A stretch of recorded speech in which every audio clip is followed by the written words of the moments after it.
Irmãos amados, nós vamos abrir então a palavra de Deus no livro de Atos dos Apóstolos, capítulo 26. Atos dos Apóstolos, capítulo 26.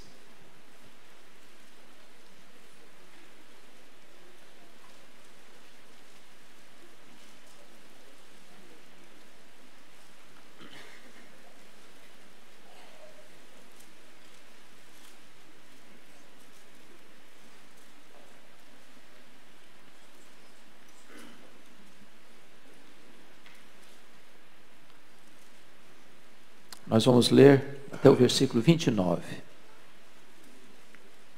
Atos 26, 1 a 29. A seguir, Agripa, dirigindo-se a Paulo, disse: é permitido que uses da palavra em tua defesa. Então Paulo, estendendo a mão, passou a defender-se nesses termos: tenho-me por feliz, ó rei Agripa, pelo privilégio de hoje na tua presença poder produzir a minha defesa de todas as acusações feitas contra mim pelos judeus.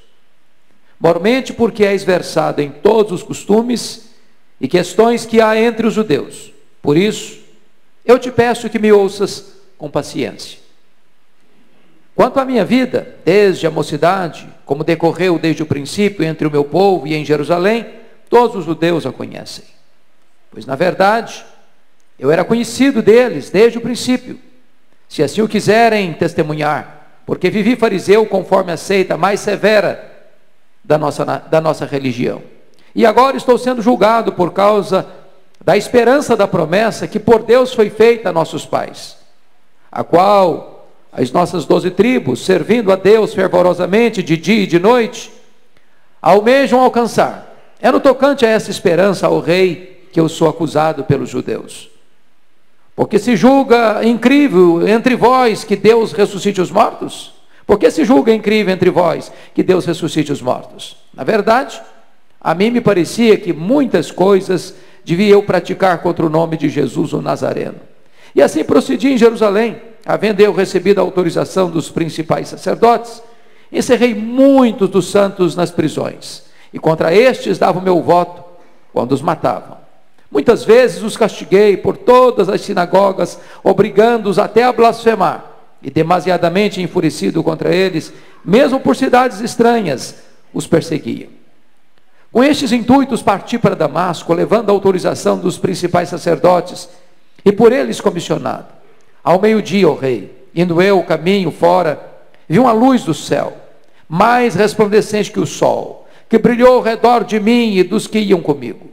E caindo todos nós por terra, ouvi uma voz que me falava em língua hebraica: Saulo, Saulo, por que me persegues? Dura coisa te é recalcitrares contra os aguilhões. Então eu perguntei: quem és tu, Senhor? Ao que o Senhor respondeu: eu sou Jesus a quem tu persegues.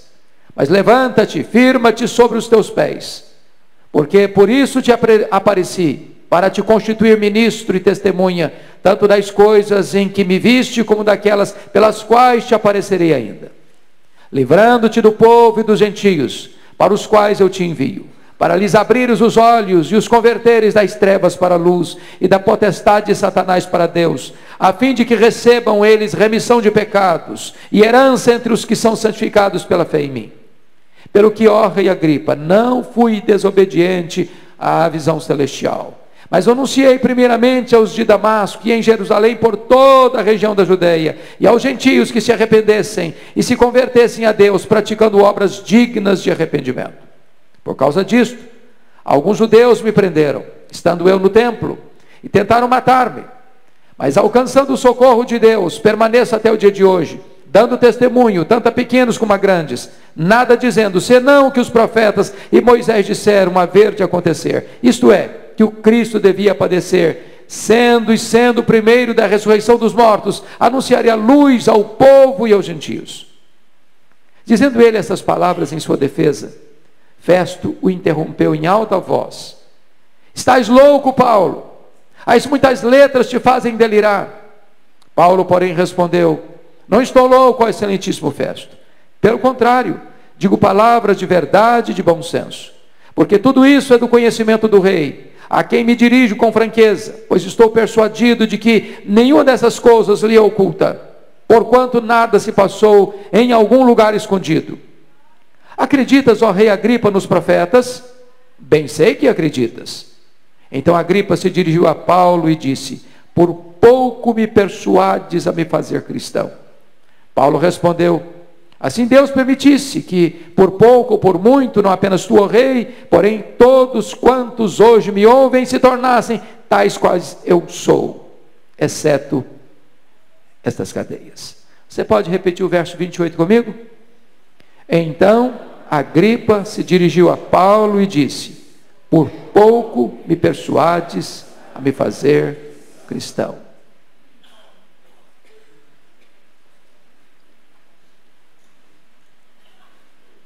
Eu quero conversar com você sobre o tema quase salvo, porém fatalmente perdido. Quase salvo, porém fatalmente perdido.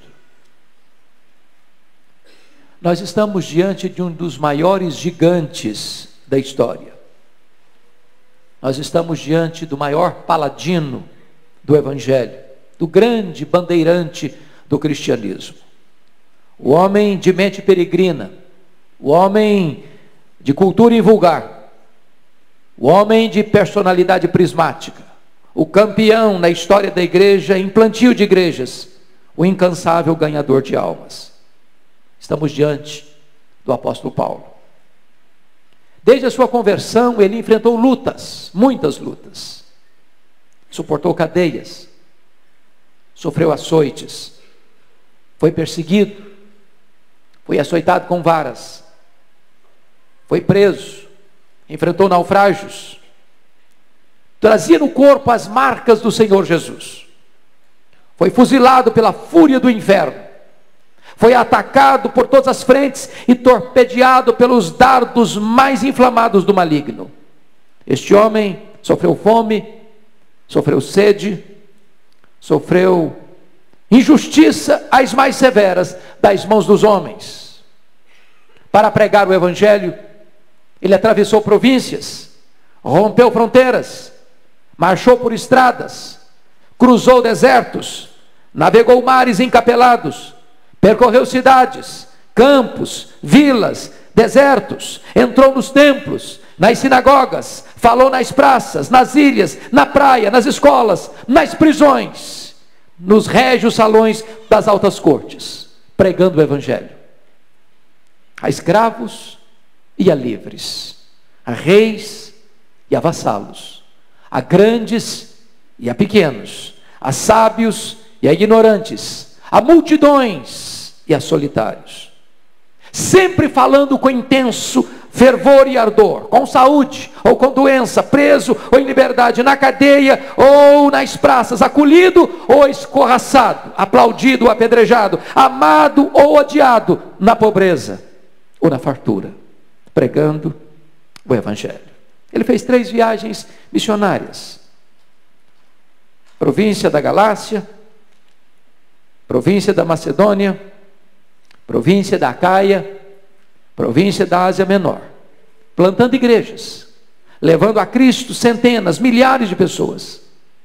Agora ele está de volta a Jerusalém, não para se aposentar, não para deitar numa cadeira de balanço, não para vestir um pijama. Ele volta, sim, com as mãos cheias de ofertas aos pobres da Judéia. Quando ele chega em Cesareia, Ágabo profetiza que ele vai ser preso. Vai ser preso em Jerusalém.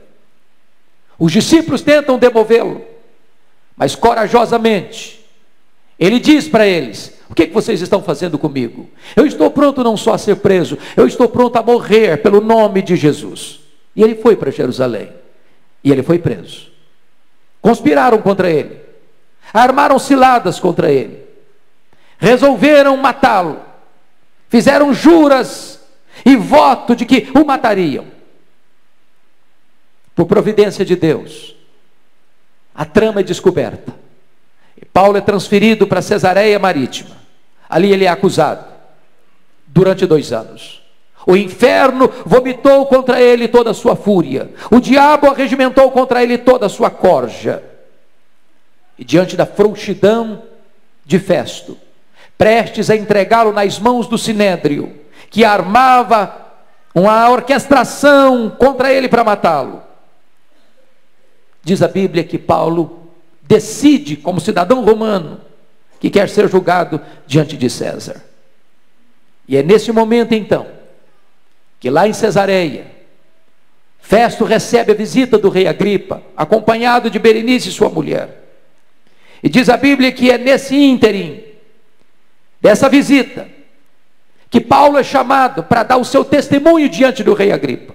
Uma reunião de pompa, de luxo, para Paulo fazer a sua defesa. E talvez com um brilhantismo raro, num dos mais eloquentes discursos da história da igreja, Paulo abre o seu coração, narra o que Jesus Cristo fez na sua vida. Ele mostra com total clareza, com diáfana eloquência, o que Cristo fez na sua vida, como ele era um monstro, como ele era um homem carrasco, como ele era um bárbaro, como ele era um perseguidor, assolador, exterminador, uma fera selvagem. E com fúria caminhava para Damasco, com o propósito de prender os cristãos e encerrá-los em cadeias. Mas de repente, naquela estrada, por volta do meio-dia, um fato acontece. Uma luz mais forte do que o sol incidiu-se sobre ele e derrubou ao chão. E então ele escuta uma voz que bradava desde os céus em voz hebraica: Saulo, Saulo, por que me persegues? Dura coisa te é recalcitrares contra os aguilhões. Este homem selvagem, este homem sanguinário está caído, está prostrado, está vencido, já convertido pelo poder do Espírito Santo de Deus. E ele então pergunta, agora com senso de submissão: quem és tu, Senhor? E Jesus responde para ele: eu sou Jesus, a quem tu persegues. Levanta-te, porque te enviarei para longe aos gentios. Enquanto Paulo narra este fato glorioso da sua conversão, Festo interrompe em alta voz: estás louco, Paulo? As muitas letras te fazem delirar.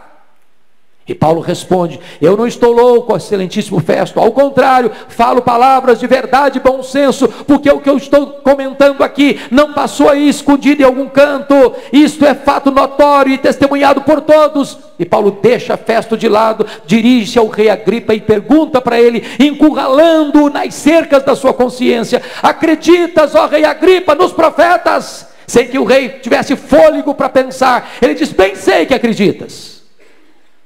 Bem sei que acreditas.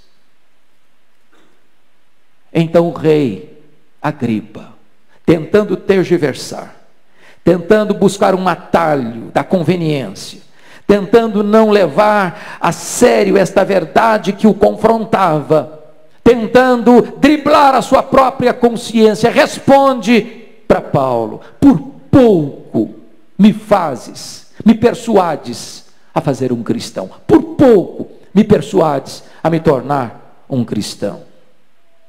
E aqui está o grande perigo. Pouco, quase. Daqui eu tiro meu tema: quase salvo, porém fatalmente perdido. Há muitas coisas, meus irmãos, na nossa vida, das quais se pode dizer que quando estão quase feitas, não estão feitas de modo nenhum. Um viajante que chega quase no horário no aeroporto para pegar o seu voo, perdeu o seu voo. Um estudante que se prepara e quase passou no vestibular, foi reprovado. Um general que quase ganhou uma batalha, perdeu-a. Um boxeador que quase ganhou a luta, perdeu-a. Quase é a confissão da derrota, com a esperança da vitória conservada até o fim. Quando se trata das coisas ordinárias da vida, esse quase pode ser reparado. O viajante pode pegar o próximo voo. O estudante pode passar no próximo vestibular. O general pode ganhar a próxima batalha. O boxeador pode vencer a próxima luta. Há ocasiões, entretanto, que o quase é irreparável. Nas questões da vida ou da morte, não há quase, só há duas categorias: os que ficam vivos e os que morrem.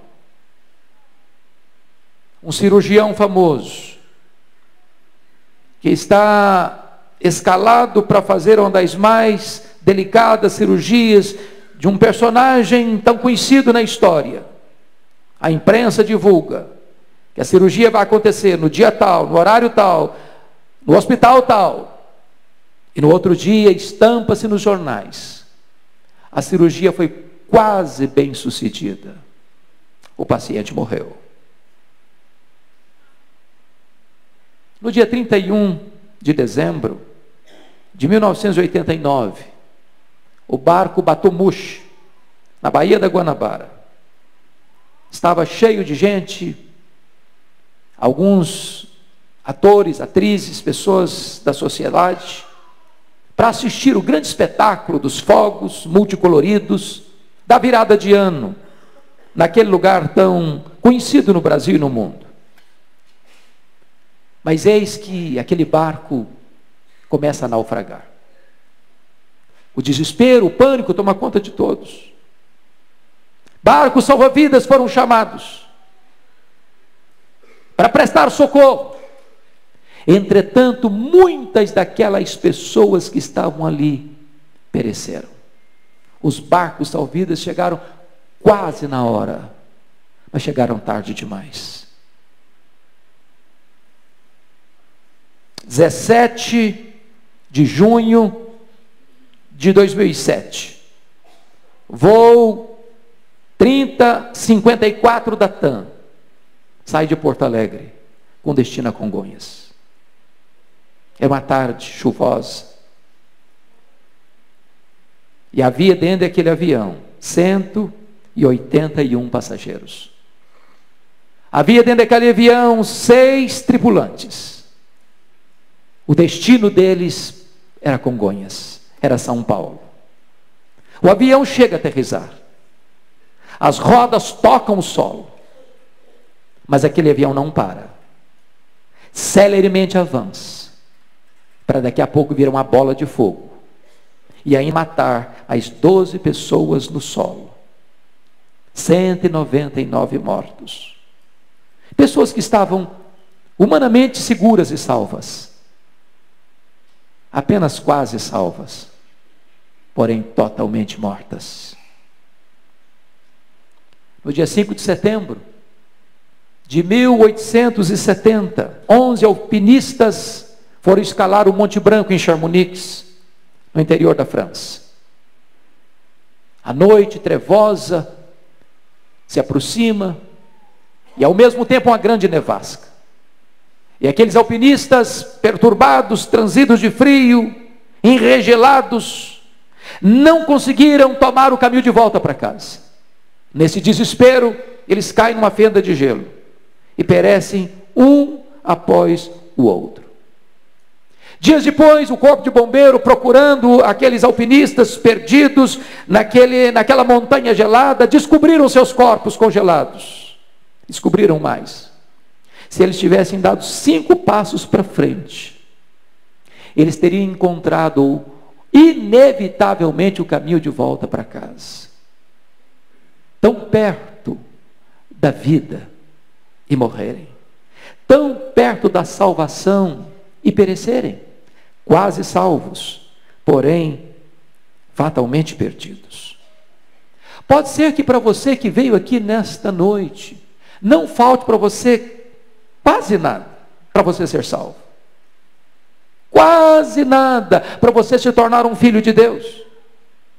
Mas esse quase é o intervalo entre você e a salvação. Esse quase é a distância que há entre você, ou o desejo de você ser salvo, e o fato de você o ser. Esse quase é a ponte que você precisa atravessar para que você seja salvo e atingir a segurança da vida eterna. Quase não adianta para você. A Bíblia diz que Agripa entra para este triste rol daqueles que foram quase salvos, porém ficou totalmente perdido. Parece-nos que Agripa botou o pé na sepultura, sem saber qual era o destino da sua alma. Chegou na porta do céu, mas foi lançado ali para o abismo do inferno. Sabem por quê? Porque ele ficou no quase. Ele deixou para amanhã a mais importante decisão da sua vida. Quero dizer para você nesta noite que este é o erro fatal. Este é o erro fatal. É uma armadilha do inferno para a sua alma. É um pecado para o qual não tem perdão. É resistir o Espírito Santo até o fim. É continuar dizendo para Deus, com todas as evidências, quase, por pouco. Por pouco. E eu estou convencido desse fato.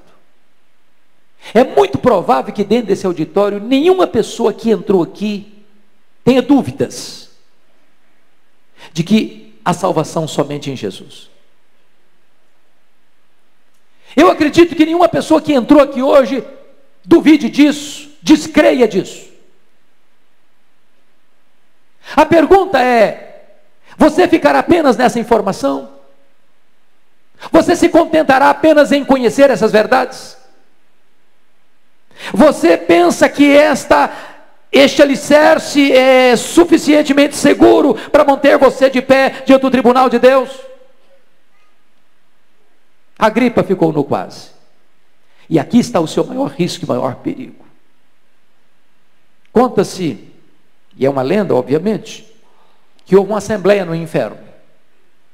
Uma assembleia no inferno. Os demônios estavam muito apavorados, porque pessoas estavam sendo convertidas e sendo tiradas da potestade de Satanás para Deus, do império das trevas para o reino da luz. E eles se reuniram então para traçar um projeto, um plano para tentar dificultar estas conversões. E então, muitas propostas foram levantadas naquela assembleia. Levantou o Senhor e disse o seguinte: vamos dizer para as pessoas que a Bíblia não é verdade. Quando um pregador se levantar para pregar a Bíblia, vamos dizer que esse livro tem erros, que tem contradições, que papel aceita tudo, que a Bíblia não é a palavra de Deus, e então essas pessoas não terão autoridade para pregar. Levantou-se outro mais experiente e disse: não, essa tese não é funcional, ela não é verdadeira, porque sempre que essa palavra foi pregada e pessoas crerem, elas serão salvas. Levantou outro demônio e disse: então vamos dizer para as pessoas que há outros salvadores, que não é só Jesus que salva, que Maomé salva, que Buda salva, que Allan Kardec salva, que o Papa salva, que Maria salva, que Pedro salva, que há muitos caminhos para Deus. Levantou outros demônios mais experientes e disse: não, essa não vai funcionar, porque quando as pessoas ouvirem que só Jesus é o caminho para Deus, se arrependerem e crerem, elas serão salvas. Levantou-se outro e disse: então vamos dizer que o homem não é pecador, que o homem é bom, que ele merece, que ele faz boas obras, que ele pode ser salvo pelo seu sacrifício, pela sua obra, pela sua religiosidade, pelos seus predicados morais. Levantou-se outro demônio e disse: não, essa também não vai funcionar, porque o homem sabe que é pecador, ele tem experiência que é pecador, e no momento que ele se arrepender dos seus pecados e correr para os braços de Jesus, ele será salvo. Muitas outras propostas foram levantadas, até que levantou-se o maioral dos demônios e disse: eu tenho uma solução. Vamos dizer para os homens que a Bíblia é a verdade. Vamos dizer para os homens que só Jesus Cristo salva. Vamos dizer para os homens que o homem é pecador e ele precisa se arrepender. Vamos dizer só mais uma coisinha para eles. Agora não. É cedo demais. Agora não. Deixa para depois. Deixa para mais tarde. Deixa para outra ocasião. Adia essa decisão. Vamos deixar os homens quase salvos, porém fatalmente perdidos. Deixa eu dizer para você: deixar para depois é uma emboscada para a sua alma, é uma armadilha para a sua vida. Deixar para depois é você entrar nesse alçapão do inferno. Jesus Cristo deixou extremamente claro: quem não é por mim é contra mim. Portanto, note isso: você hoje não pode ficar numa posição de neutralidade diante de Jesus, até porque não existe essa posição de neutralidade. Aliás, é imperativo dizer para você: você é escravo da sua liberdade. Você é escravo da sua liberdade. Você que entrou aqui hoje não pode deixar de tomar uma decisão. Sabe por quê? Porque você é escravo da sua liberdade. Você é como alguém dentro de um barco, rio abaixo. Lá na frente tem um grande abismo. Você pode tomar algumas decisões. Você pode tomar a decisão de pular do barco. Você pode tomar a decisão de remar para a margem. Você pode tomar a decisão de achar que o abismo não existe. Você pode fazer de conta que não há perigo à frente. Só uma coisa você não pode fazer: é deixar de tomar uma decisão. Mas você pode argumentar: mas eu não quero decidir nada, eu estou indeciso. Pois se você está indeciso, eu quero dizer que isso já é uma decisão, porque a indecisão é a decisão de não decidir. E quem decide não decidir, decide não a favor de Cristo, mas contra Cristo, porque ele diz: quem comigo não ajunta espalha, quem não é por mim é contra mim. Deixa eu dizer uma coisa para você. Aqueles que nunca pensaram no céu vão se lembrar dele no primeiro minuto de inferno. Eu repito: aqueles que nunca pensaram no céu vão se lembrar dele no primeiro minuto de inferno. Mas já será tarde demais. A Bíblia fala de um homem muito rico, que vivia em banquetes, regalando-se com suas vestes, com seus convivas, com seus banquetes. E à sua porta havia um homem chamado Lázaro, chagado, ferido, faminto. Este homem nunca se importou com o seu próximo. Diz a Bíblia que Lázaro, cujo nome significa aquele que confia em Deus, morreu e foi levado, escoltado pelos anjos ao seio de Abraão. Diz a Bíblia que o rico morreu, foi sepultado, e no inferno, estando em tormentos, lembrou-se: pai Abraão, eu estou atormentado nessas chamas. Peça a Lázaro que molhe a ponta do seu dedo em água e põe aqui na minha língua para me refrescar a língua, porque estou atormentado nessas chamas. E eu pergunto a você: o que adianta uma gota d'água nas chamas do inferno? Era tarde demais. E a palavra para ele foi esta: há um grande abismo entre nós e vós, de tal maneira que os que estão aqui não podem passar para lá, nem os que estão lá passarem para cá. Hoje, agora, nesta noite, eu posso dizer para você: a porta do céu está aberta para você. E Jesus convida você: vinde a mim, todos vós que estáis cansados e sobrecarregados, e eu vos aliviarei. Hoje Deus convida você: convertei-vos, convertei-vos de todo o vosso coração, convertei-vos dos vossos maus caminhos, porque havereis de morrer. Mas você pode fazer a seguinte pergunta: o que pode me separar deste convite? O que pode me fazer rejeitar esse convite?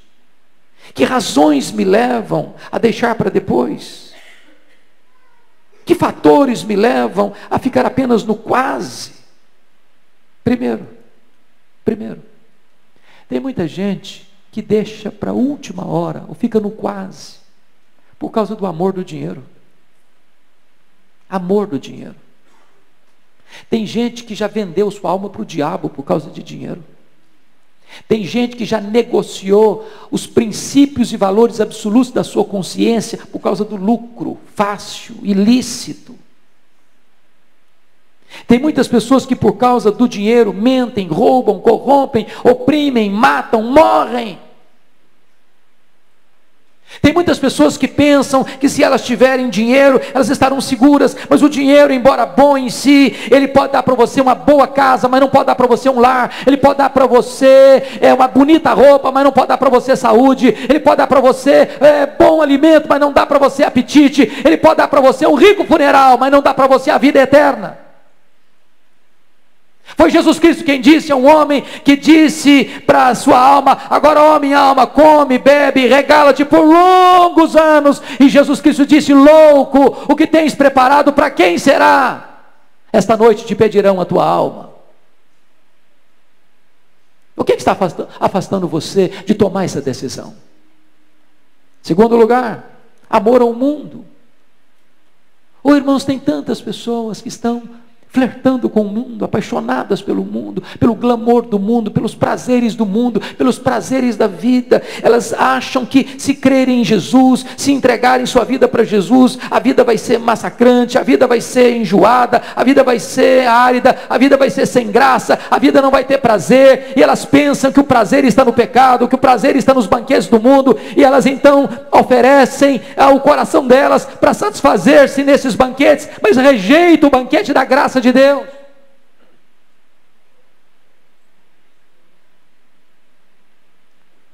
Tem gente que é como o corvo que Noé soltou depois do dilúvio. Quando aquele corvo saiu da arca e viu lama e viu sujeira, ele não quis voltar para a arca, ele ficou lá. Preferiu a sujeira da lama do que o conforto, a segurança da arca da salvação.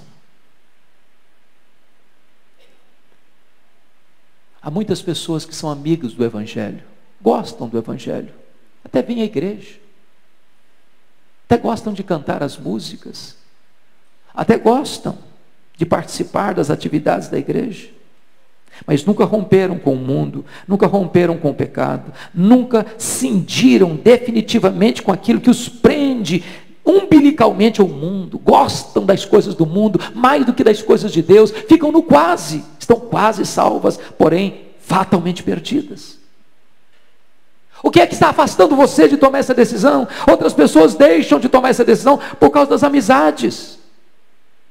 Irmãos, se essas paredes pudessem falar, talvez dir-nos-iam que há pessoas que estiveram aqui conosco, cantando os cânticos de Sião, que hoje estão fora.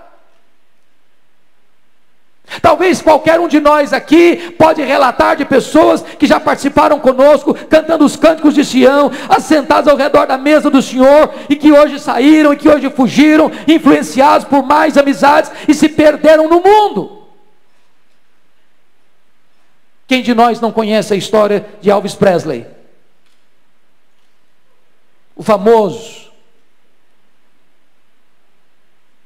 rico, conhecido cantor de rock, talvez o maior deles, criado numa igreja evangélica, cantando no coral da igreja, que por influência do mundo, deixas o redil, o aprisco das ovelhas, vai se comprometer com drogas, vai ter um fim tão triste, morrer de overdose, influência das amizades. Há muitos pródigos que saíram da casa do pai, estão hoje num país distante, ou estão hoje na pocilga das drogas, do sexo ilícito, irresponsável, do álcool, das desgraças e mazelas desta vida, por influências de falsas amizades. O que é que está impedindo você de tomar essa decisão, de ficar com uma gripa quase, por pouco? Tanta gente, por influência da família. Eu conheço gente que diz assim: eu prefiro ir para o inferno de que mudar de religião. Meus avós pertenceram a esta religião, meus pais pertenceram a esta religião, eu nasci nessa religião, eu estou educando os meus filhos nessa religião, e eu prefiro me perder do que mudar. E Jesus Cristo foi categórico em dizer: quem amar mais o seu pai e a sua mãe do que a mim, não é digno de mim. Se você parar para perceber, essa família herodiana perdeu todas as suas oportunidades. A Bíblia nos fala de 4 Herodes. Herodes o Grande, aquele que mandou matar as crianças de Belém. Depois Herodes Antipas, aquele que prendeu João Batista e mandou degolar João Batista na cadeia. Aquele que zombou de Jesus no seu julgamento. Depois o terceiro Herodes, Herodes Agripa I, aquele que ouviu o evangelho pelos apóstolos, mas perseguiu a igreja de Deus em Jerusalém, e mandou passar ao fio da espada Tiago, e mandou prender Pedro na prisão máxima, e por não ter dado glória a Deus, ele foi comido de vermes. Agora estamos diante do último membro da família herodiana, Herodes Agripa II. Ele está diante do maior evangelista da igreja, o apóstolo Paulo. Mesmo confrontado pela verdade, mesmo ouvindo o evangelho, mesmo ouvindo o testemunho de conversão de Paulo, ele escuta essa mensagem e diz para Paulo: Paulo, por pouco me persuades a me fazer um cristão, quase salvo, porém fatalmente perdido.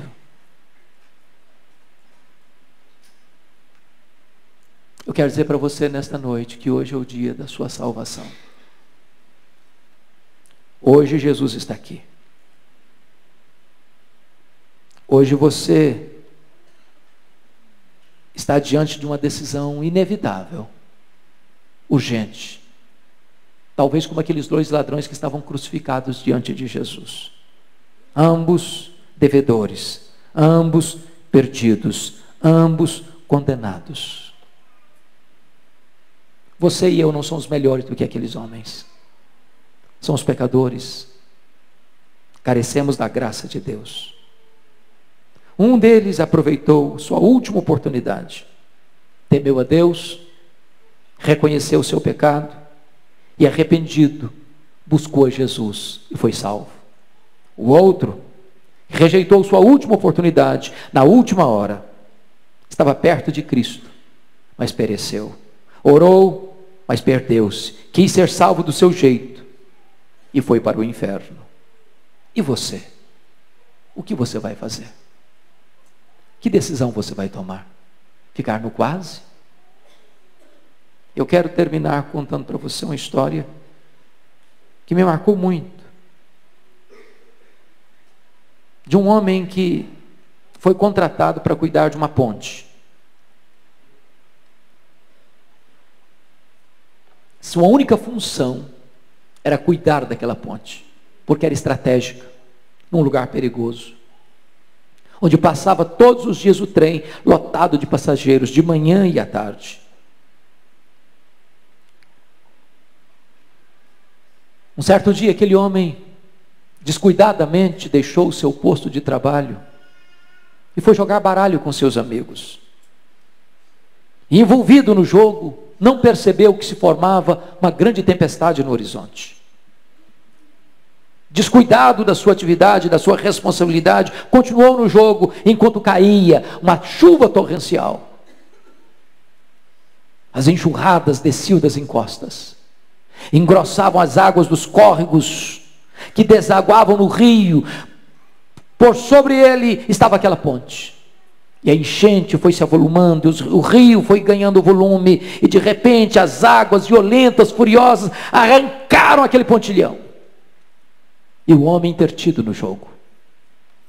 De repente, sem nenhum aviso de perigo, de tragédia, o trem aponta na curva a toda velocidade.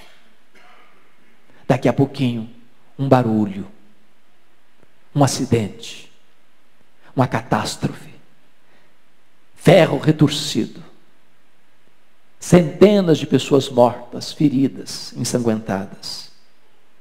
E aquele homem saiu da jogatina, e ao ver a tragédia, sabendo que ele era o único responsável por aquela tragédia, desesperado, saiu gritando, com lágrimas nos olhos: ah, se eu tivesse ouvido, ah, se eu tivesse ouvido, ah, se eu tivesse ouvido, ah, se eu tivesse ouvido.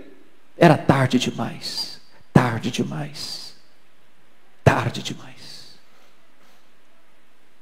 Se você deixar para depois, se você ficar apenas no quase, pode ser que amanhã seja tarde demais para você.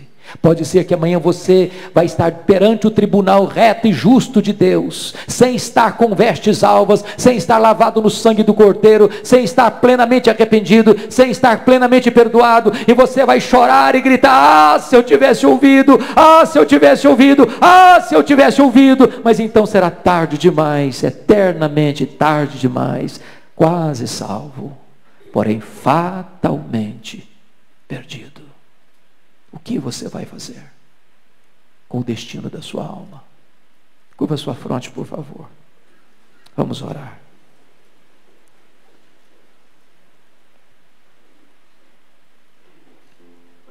Nenhuma decisão da sua vida é mais importante do que essa. Nenhuma. Nenhuma decisão.